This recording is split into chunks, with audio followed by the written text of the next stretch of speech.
بسم اللہ الرحمن الرحیم۔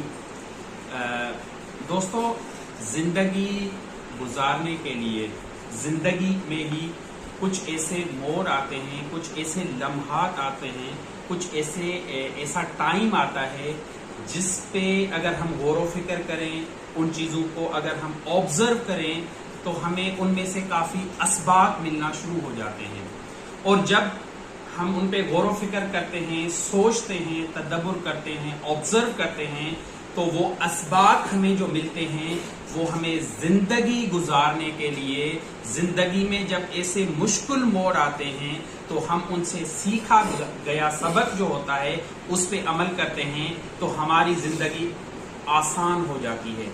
میں آپ کو ایک بیج کی مثال دیتا ہوں کہ بیج جب ہم زمین میں گاڑتے ہیں، لگاتے ہیں تو وہ ایک دم اوپر نہیں آتا۔ آپ بیج کو کبھی آبزرو کریں، دیکھیں کہ اس میں پیشنس کتنا ہے، اس میں پرسسٹنسی کتنی ہے، اس میں صبر کتنا ہے کہ وہ زمین کے اندر جب جاتا ہے تو وہ پہلے اپنی جڑیں جو ہے وہ مضبوط کرتا ہے، اس کے بعد اس کا ایک ٹائم پیریڈ ہوتا ہے، اس ٹائم پیریڈ تک اس کو پیشنس میں رہنا ہوتا ہے، صبر کرنا ہوتا ہے، اس ٹائم کا انتظار کرنا ہوتا ہے، اور اس ٹائم کے بعد پھر وہ زمین اوپر سے وہ پھاڑتا ہے اور وہ پھر اس کے بعد باہر نکلتا ہے، آگے آتا ہے۔ تو اس میں ہمیں یہ سبق ملتا ہے کہ پیشنس کے ساتھ، صبر کے ساتھ، تحمل کے ساتھ، دوستو، universe work his own time table.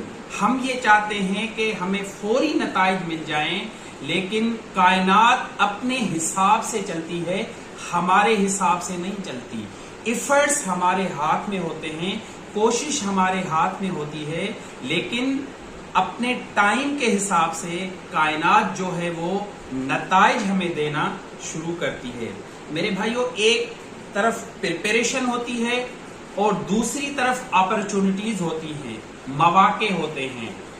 ہمیں اپنے حساب سے تیاری کرنی چاہیے، اپنے آپ کو ڈیولپ کرنا چاہیے، اپنے آپ کو بڑھانا چاہیے۔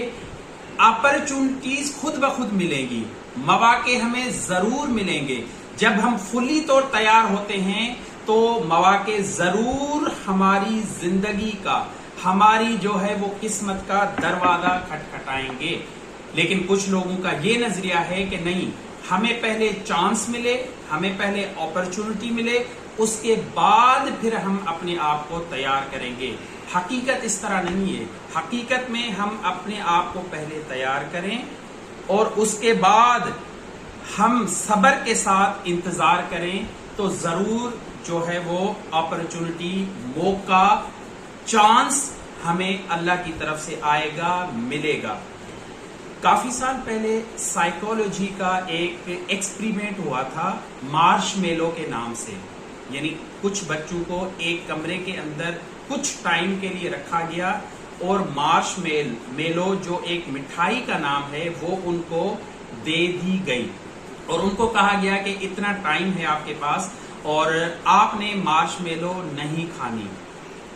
جب وہ ٹائم ختم ہوا اور ان بچوں کو دیکھا گیا، آبزرو کیا گیا، تو اکثر بچوں نے وہ مارش میلو کھا لی تھی، یعنی وہ صبر نہیں کر سکے، وہ پیشنس کا مظاہرہ نہیں کر سکے، وہ اپنے امپلس کو کنٹرول نہیں کر سکے، اور بالکل تھوڑے بچے تھے جنہوں نے مارش میلو نہیں کھائی تھی۔ یہ ریسرچ جو ہے، یہ آبزرویشن جو ہے اور مزید آگے چلی، ان کی زندگی کا اور جائزہ لیا گیا، دیکھا گیا تو جن بچوں نے مارش میلو کھا لی تھی وہ زندگی میں کسی اچھے مقام پر، اچھے موڑ پر نہیں تھے، لیکن جنہوں نے پیشنس کا مظاہرہ کیا، صبر کیا، ٹولریٹ کیا، اپنی امپلس کو کنٹرول کیا، تو وہ اپنی زندگی میں کسی اچھے مقام پر، کسی اچھے موڑ پر موجود تھے۔ تو میرے بھائیوں، یہ پیشنس ایسا لفظ ہے، صبر کرنا ایسی چیز ہے جو ہماری کامیابی کے لیے، ہماری منزل تک پہنچنے کے لیے ایک سمجھے کہ ایک بیج کی دیوار ہے۔ ہم ہمیشہ پروسیس کو انجوائے کریں، پروسیجرز کو انجوائے کریں، پیشنس کا مظاہرہ کریں، لیکن نتائج رزلٹ جو ہے وہ ہمیں اس کے مطابق ملے گا.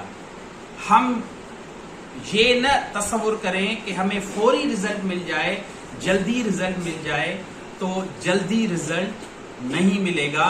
لیکن جو جلدی رزلٹ ملے گا وہ رزلٹ نہیں ہوگا جس کی ہم توقع کرتے ہیں. ایک بادشاہ تھا, اس بادشاہ نے کہا کہ مجھے ایک مجسمہ چاہیے اور مجھے اس مجسمہ بنانے کے لیے ایک مجسمہ ساز چاہیے جو وہ مجسمہ بنائے. مائیکل اینجلو اس کا نام بہت مشہور ہے, یہ ایک مجسمہ ساز تھے. ان کو بلایا گیا اور ان کو یہ کہا گیا کہ آپ ہمیں ایک مجسمہ بنا کے دیں, ہمیں بادشاہ نے حکم دیا ہے. جب وہ پہاڑوں میں نکل گیا, ایک پہاڑ میں دیکھتا ہے اور اس کو وہ مجسمہ وہاں پہ پتھر میں نظر آتا ہے.